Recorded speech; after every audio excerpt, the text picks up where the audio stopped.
I do work all over the island. I do a lot of environmental work. Do you? See all those vines on the beach? Yeah. Yeah, we grow a lot.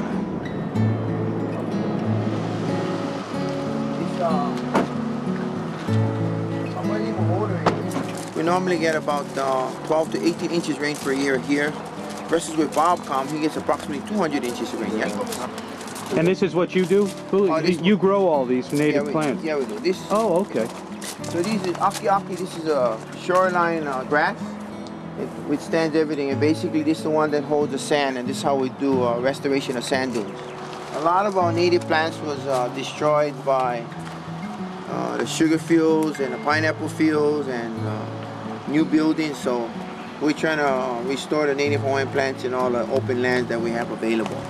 We're trying to either get land given back to us when someone dies and who doesn't have a family, or having the government to help us purchase land, or having the government have the land they have on the shoreline to keep it, you know, forevermore for the community in the world, not only here.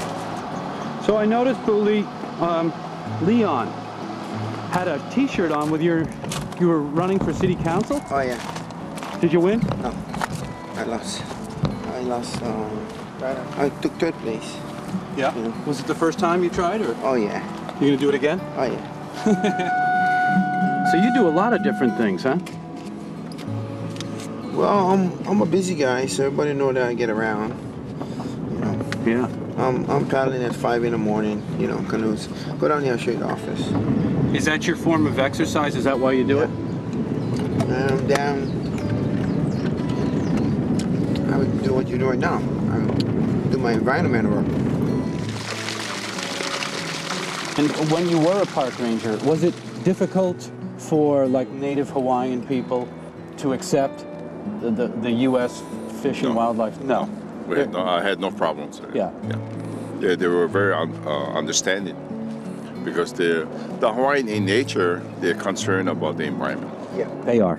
They're very protective about that. But U.S. Fish and Wildlife has always, you know, been protective, you know, in our nation all over for what the same things that we do, you know, and we're so fortunate for them because of all the benefits that they can assist us with. The beak here, it's like a hawk, the hawk bird. The shells all overlap. The green sea turtle does not have the beak like the hawksbill.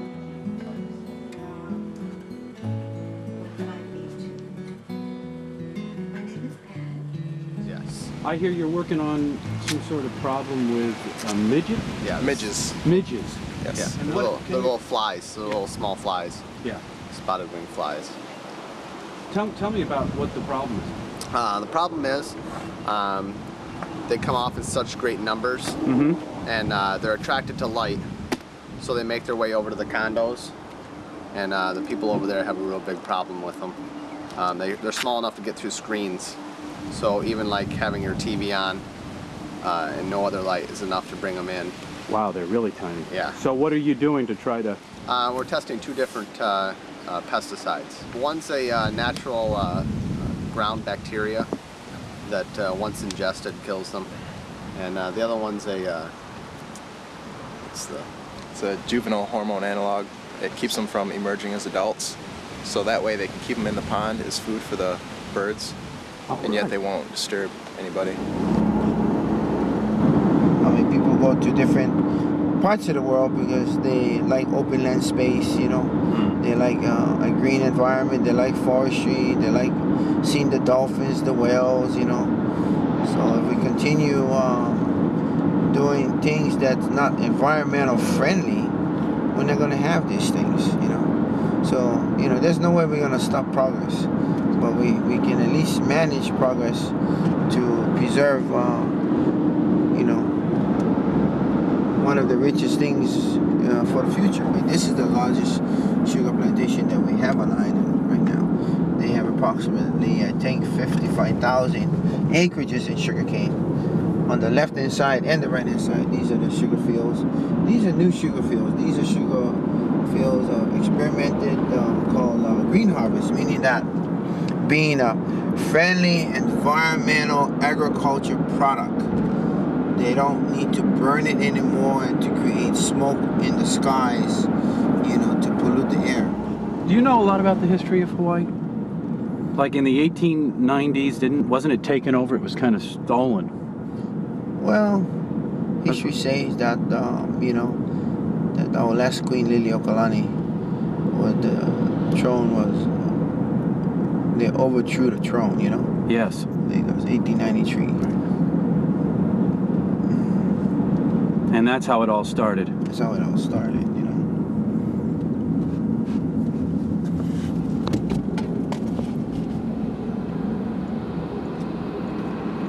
Well, Micronesia is similar. Yeah, I think, where I'm going. I think all the South Pacific all South peoples. Pacific were, you know, taken over by the what they call the white man.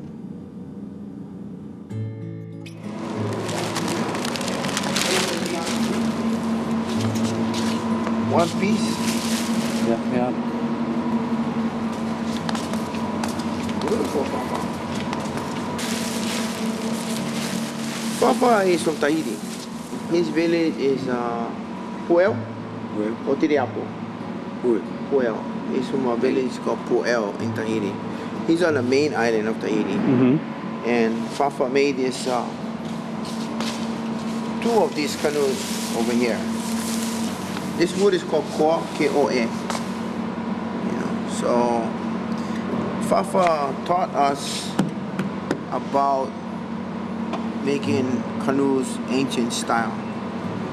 So to make a canoe like this, you would have to go up to the mountain and cut a tree down. And the process of cutting a tree is to present to the tree a gift, which we call ho'okupu.